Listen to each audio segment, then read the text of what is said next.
Queridos alunos, muito bem-vindos na nossa aula de número 8, aqui no curso Atenas, revisando aí os conteúdos mais importantes de Direito Penal, parte geral, para a segunda fase, exame 22 da Ordem dos Advogados do Brasil, turma. Então, de novo, estamos analisando a teoria do crime. Nós vimos que, sob o conceito analítico, o crime é todo fato típico, antijurídico e culpável. Nós já estudamos agora sim tudo que pode cair sobre o fato típico. Vimos que o fato típico é composto de, repete comigo, conduta, resultado, nexo causal e tipicidade.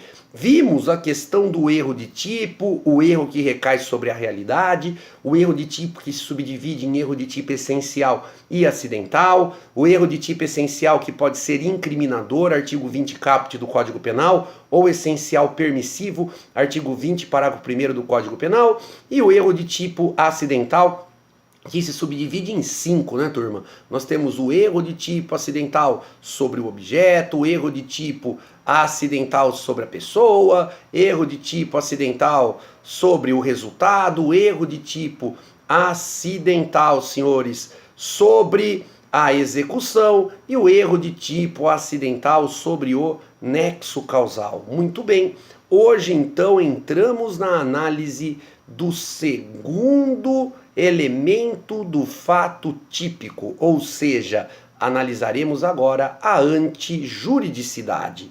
Então, o crime é todo fato típico, antijurídico e culpável. Estamos analisando então a antijuridicidade. A antijuridicidade também sinônimo de ilicitude. Algumas vezes você vai encontrar nos manuais de direito penal que o crime é todo fato típico, ilícito e culpável, ou seja, antijuridicidade, para quem não percebeu até hoje, é sinônimo de ilicitude. O que é a antijuridicidade, professor? Ué, a antijuridicidade, o nome já fala. O que é ser antijurídico? É ser contrário ao ordenamento jurídico. O que é ser ilícito? É ser o que, então? Ilegal. É por isso, então, que a prova não vai perguntar para você o que é antijuridicidade, o que é ilicitude. Não. A prova vai perguntar para você o que exclui a ilicitude, o que exclui a antijuridicidade. Professor, eu não entendi o raciocínio. Você pode refazer? Com muito prazer. Existe uma teoria conhecida como teoria Belling-Mayer. Tanto o Belling como o Mayer foram penalistas, né, turma? Ali, né, oriundos da Alemanha, né, foram penalistas ali, oriundos da Alemanha, que criaram muitas teorias, né? Eles são ali daquela época que a gente tinha teoria causalista para explicar o conceito analítico de crime. E o Belling e o Mayer, né, turma, pela proximidade, eles fizeram, na verdade, muitas observações utilizadas até hoje, embora hoje nós já estejamos, há muito tempo, desde a década de 80, o nosso código adota a teoria finalista, né, turma? A finalista de Hans Wells, lá de 1930. Veja, você sabe que o Belling e o Mayer são responsáveis por diversas teorias que mesmo o finalismo acaba adotando alguns posicionamentos. E essa teoria Belling-Mayer é aquela teoria que faz aquela frase maravilhosa. Que frase que eles fazem? Eles falam o seguinte, ó: a tipicidade é o indiciário da ilicitude. Como é que é, professor? Marque a frase para entender. A tipicidade é o indiciário da ilicitude. Então lembra lá da aula de número 6, turma. Nós estamos na aula 8, mas lembra da aula 6. A tipicidade, inicialmente, era apenas a tipicidade formal. Depois que o direito penal moderno começou a adotar a análise da tipicidade material. Mas, na época da teoria Belling-Mayer, a tipicidade era apenas o quê? Formal. O que é a tipicidade formal mesmo, senhores? É você conseguir encaixar a conduta do réu dentro do tipo penal.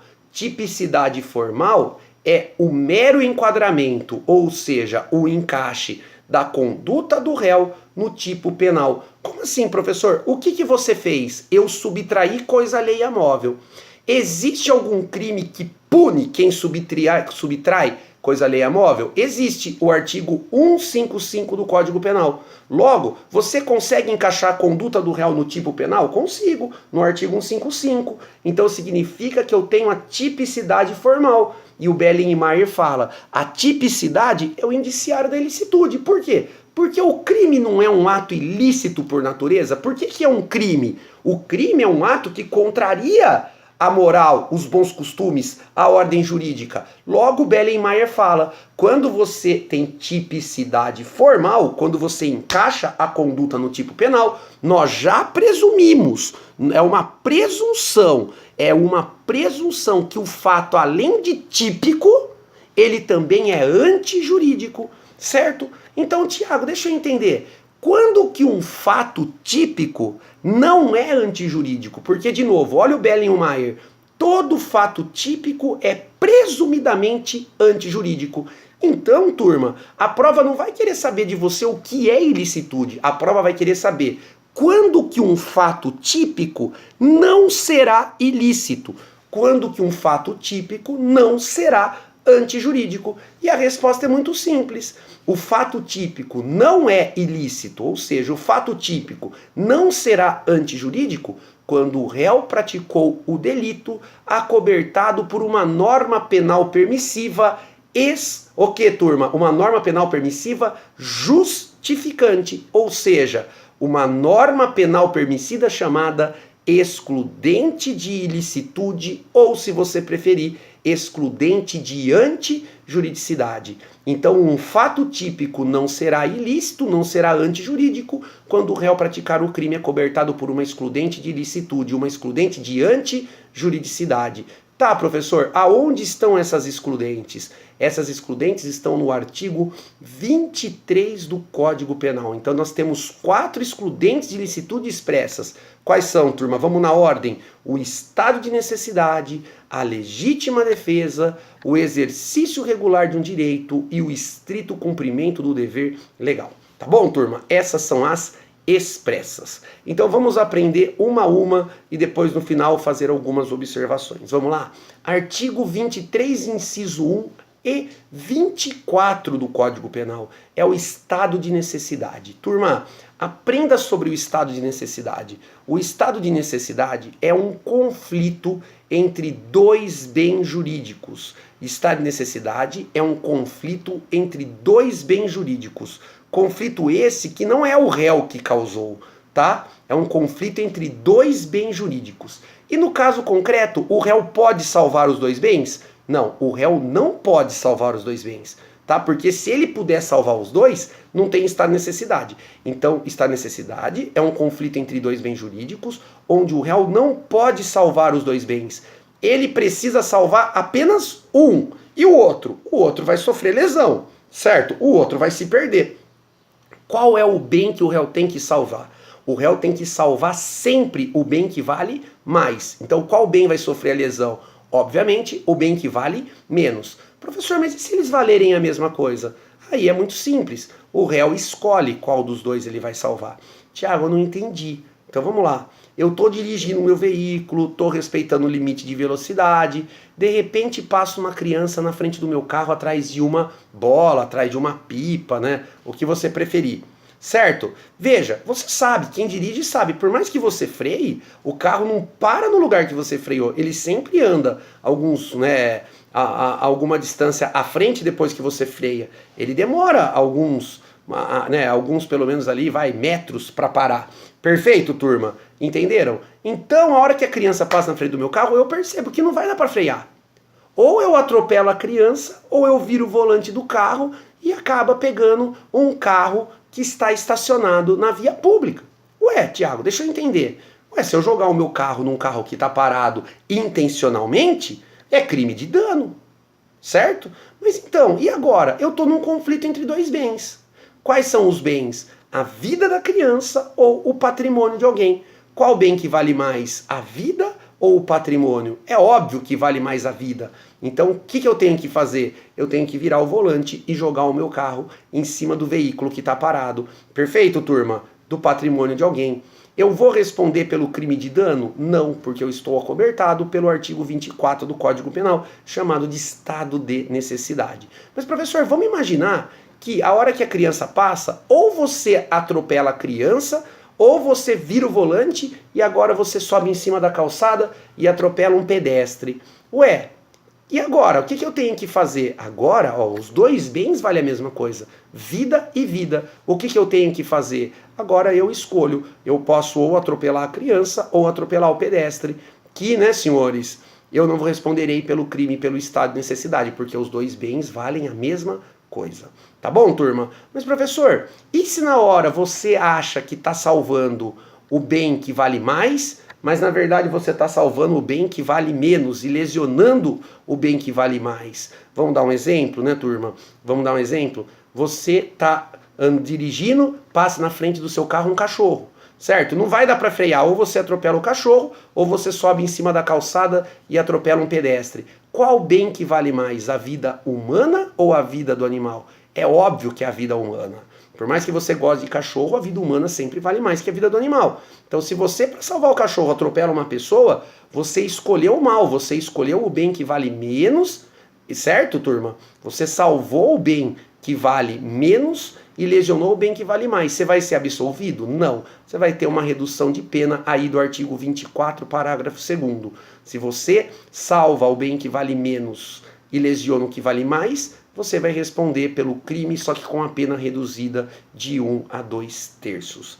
Tá bom, galera? Isso é o estado de necessidade. Vamos agora para o artigo 23, inciso 2 e 25 do Código Penal, a famosa legítima defesa. O que é a legítima defesa? Legítima defesa é a reação a uma injusta agressão humana, atual ou iminente, utilizando-se dos meios necessários e proporcionais.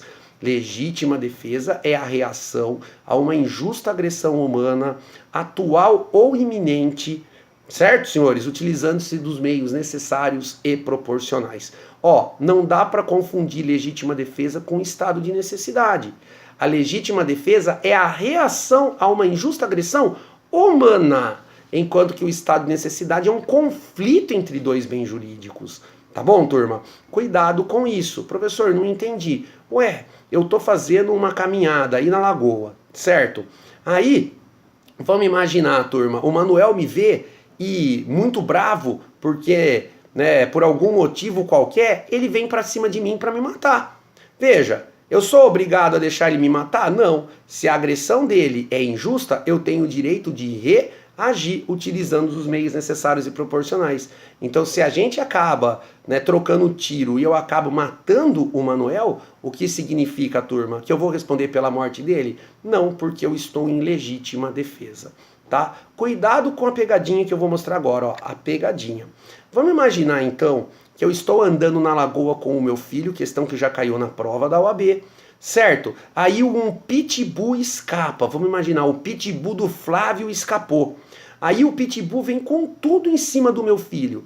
Eu mato o pitbull. Eu vou responder pela morte do pitbull? Não, turma. Por quê? Porque eu estou em estado de necessidade. Ué, é um conflito entre dois bens. É a vida do meu filho com a vida do animal. Qual vida que vale mais? A vida humana. Então eu tenho que salvar o meu filho e matar quem? O animal. Eu vou responder pela morte do pitbull do Flávio? Não, porque eu estou em estado de necessidade. Daí o aluno fala, então agora eu aprendi. Legítima defesa é quando eu reajo a uma agressão humana. O estado de necessidade é quando eu reajo a um animal. Eu falei isso? Não, eu não falei isso. Toma cuidado, turma. Veja, a legítima defesa, de fato, é quando você reage a uma injusta agressão humana. Mas você quer ver você cair na pegadinha do animal? Eu tô andando com meu filho na lagoa, certo? Aí o Flávio tá com o pitbull na rua. A hora que ele me vê, ele solta o pitbull e fala, pega. Aí a prova fala que o pitbull vem pra cima de mim, eu mato o pitbull. Eu vou responder pela morte do pitbull? Não. Aí a prova pergunta, mas por quê? Legítima defesa ou estado de necessidade? O aluno fala, matou animal, estado de necessidade. Errado. Nesse exemplo, a resposta é legítima defesa. Mas, Thiago, você matou um cachorro. Eu sei, mas você não percebeu a diferença? O cachorro, no primeiro exemplo, ele tinha escapado. Então ninguém estava me agredindo, certo? Era um conflito entre o cachorro e o meu filho. Nesse segundo exemplo, O Flávio mandou o cachorro me pegar, então o Flávio está usando o cachorro como arma do crime. Por que é legítima defesa? Porque eu estou reagindo não ao cachorro, eu estou reagindo à injusta agressão do Flávio, que mandou o cachorro me pegar. Então vai ser legítima defesa. Terceiro excludente, senhores, o estrito cumprimento do dever legal. Ué, estrito cumprimento do dever legal só tem aqueles agentes públicos que têm o dever legal de praticarem determinados atos. Por exemplo, o oficial de justiça vai cumprir um mandado de busca e apreensão ou de um veículo, né, uma busca e apreensão num veículo. Ele pode, senhores, se a pessoa não quiser entregar o veículo, estourar a fechadura para levar o carro? Pode, ele vai responder pelo crime de dano? Óbvio que não, porque ele está em estrito cumprimento do dever legal. O policial, na hora que ele vai realizar uma prisão, se houver resistência, ele vai responder por eventuais lesões numa briga corporal que ele pratique no réu? Claro que não, porque ele está em estrito cumprimento do dever legal, certo? A última excludente de licitude é o exercício regular de um direito, turma. O que é o exercício regular de um direito? Você sabe que existem normas extrapenais que conferem determinados direitos para as pessoas. Existem normas extrapenais, ou seja, fora do direito penal, que conferem determinados direitos para as pessoas. Exemplo, nós não temos as normas esportivas, então eu entro para lutar um MMA com o Flávio. E aí, durante a luta, acaba o Flávio quebrando o meu braço. Ué, se ele deu um golpe, né, nas regras do esporte, quebrou meu braço, eu posso sair lá e falar que o Flávio praticou lesão corporal, dependendo do tipo de lesão, se eu ficar mais de 30 dias afastado, até uma lesão corporal de natureza grave? Não, turma, porque existem normas extrapenais que permitem o golpe que o Flávio deu e acabou, infelizmente, quebrando o meu braço. Moral da história, ele vai responder pela quebra do meu braço? Não, porque ele estava no exercício regular de um direito, turma. O que você tem que tomar cuidado aqui? Você tem que tomar cuidado com os ofendículos, certo? Você tem que tomar cuidado com os ofendículos. Professor, o que são ofendículos? Ofendículos são aparatos que são utilizados, ou seja, são instrumentos que são utilizados na defesa da nossa propriedade, como, por exemplo, a lança no portão, a cerca elétrica, certo? Então, ofendículos são aparatos utilizados na defesa da propriedade. Moral da história, a prova fala que o bandido sobe na sua casa, toma um choque na cerca elétrica e vem a falecer. Ou uma criança sobe no telhado da sua casa para pegar uma pipa, acaba tomando um choque e com a queda ela morre, turma. Você vai responder pela morte do bandido, pela morte da criança? Aí que é a pegadinha. A resposta é depende. Para que os ofendículos sejam lícitos, eles têm que ter duas características. Os ofendículos têm que ser visíveis para qualquer pessoa. Então você não pode colocar a cerca elétrica para dentro da sua casa para quem subir no muro não saber que ali tem cerca. Tá, turma? Então ela tem que ser visível para qualquer pessoa. E segundo, ela tem que estar de acordo com a regulamentação, né, turma, daquela localidade. Como assim? Ué, geralmente são leis municipais que regulam voltagem, o tamanho mínimo de altura para se ter uma cerca, certo, turma? Então ela tem que ser visível e estar de acordo com a legislação. A natureza jurídica dos ofendículos, alguns falam que é exercício regular de um direito, mas para a prova da OAB, cuidado. Na primeira fase, no exame 18, salvo o melhor juízo, foi cobrado, a resposta foi legítima defesa pré-ordenada, tá bom? Vamos lá então agora tomar cuidado com algumas observações. Ó, isso vale para todas as excludentes. Ué, as excludentes de licitude, elas têm um limite. Qual é o limite? A cessação da agressão. Vamos pegar na legítima defesa. Eu entro em luta corporal com o Manuel. O Manuel já está o quê, turma? A gente entrou em luta corporal, ele já está rendido, certo? Veja, ele está no chão, ele parou de tentar me agredir, ele desistiu de continuar a injusta agressão. Eu posso no meu carro pegar a arma, voltar e dar um tiro na cabeça do Manuel? Não, porque eu estaria excedendo a excludente. Certo? O policial já algemou o vagabundo. O vagabundo não está mais existindo na prisão. Ele pode ficar chutando o cara algemado? Não. porque ele está excedendo a excludente. E olha o que fala o artigo 23, parágrafo único do Código Penal. O réu vai responder pelos excessos que cometerem qualquer excludente de licitude, seja o excesso doloso ou seja o excesso culposo.